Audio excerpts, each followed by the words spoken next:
রাজশাহী বিশ্ববিদ্যালয় ক্যাম্পাসে BNP chairperson Tarique রহমানকে শুভেচ্ছা জানিয়ে টানানো একটি ব্যানার ছিঁড়ে ফেলেছেন রাকসু জিএস সালাউদ্দিন আম্মার।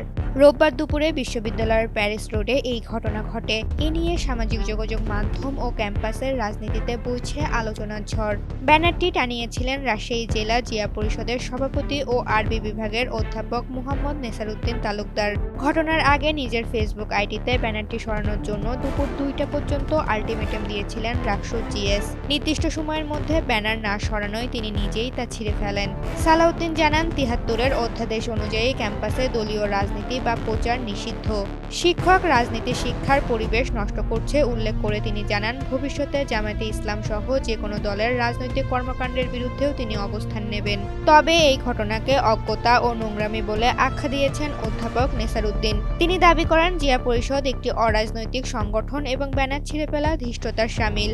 এদিকে সাধারণ শিক্ষার্থীদের মধ্যে মিশ্র প্রতিক্রিয়া দেখা দিয়েছে। কেউ কেউ এই পদক্ষেপকে সাহসী বললেও সাবেক ছাত্রনেতারা একে রাজনৈতিক এজেন্ডা হিসেবে দেখছেন। তাদের মতে, ব্যানার ছিঁড়ে ফেলার চেয়ে ক্যাম্পাসের মৌলিক সমস্যা সমাধান করা রাকসু প্রতিনিধির প্রধান দায়িত্ব হওয়া উচিত।